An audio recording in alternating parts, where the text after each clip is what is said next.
Welcome back.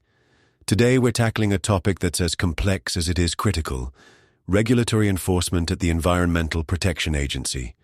Specifically, we're diving into the book Out of Bounds, Out of Control: Regulatory Enforcement at the EPA by James V. DeLong. It's a gripping, sometimes infuriating, and always fascinating look at how the EPA wields its power, and whether that power is being used in ways that align with the rule of law. So, buckle up, because this is going to be a wild ride. Let's start with the big question. What is the rule of law? It's a phrase we hear all the time, but what does it actually mean? According to F.A. Hayek, one of the great thinkers on the subject, the rule of law means that government actions are bound by rules that are fixed and announced beforehand.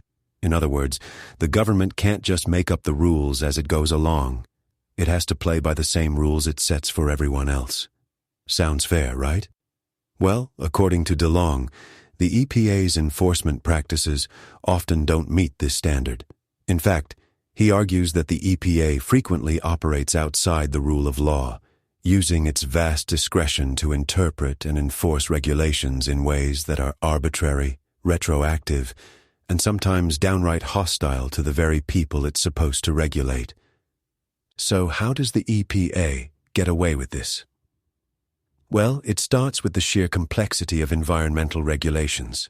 The EPA administers over 20 major environmental statutes, and the rules it creates to enforce those statutes fill 27 volumes of the Code of Federal Regulations. That's more than 20,000 pages of rules. And that's just the formal stuff. There's also an ocean of guidance documents, informal letters, and interpretations that can change at a moment's notice. The result: no regulated entity, whether it's a small business or a massive corporation, can possibly know and comply with every rule at all times. And that gives the EPA enormous power to decide who's in violation and who's not. But here's where it gets really interesting. DeLong argues that the EPA doesn't just enforce the rules, it makes the rules through enforcement. Let me explain. In a normal regulatory system, Congress passes a law, the agency creates rules to implement that law, and then it enforces those rules. But at the EPA, the lines between rulemaking and enforcement are often blurred. The agency will bring an enforcement action against a company, and then, in the course of that action, it will clarify or reinterpret the rules in ways that no one could have anticipated. And here's the kicker. Those reinterpretations are often applied retroactively. So, a company can be penalized for violating a rule that didn't even exist at the time of the alleged violation. Sound unfair? DeLong thinks so too. One of the most striking examples of this is the EPA's New Source Review program. This program requires companies to install pollution control equipment when they make major modifications to their facilities. But what counts as a major modification? Well, for decades, the EPA and industry had a working understanding of what that meant. But then, in the late 1990s, the EPA's Enforcement Division decided to reinterpret the rules in a way that expanded its authority dramatically. Suddenly, routine maintenance activities that had been allowed for years were now considered violations, and the EPA didn't just apply this new interpretation going forward. It applied it retroactively, hitting companies with massive fines for actions they had taken years earlier.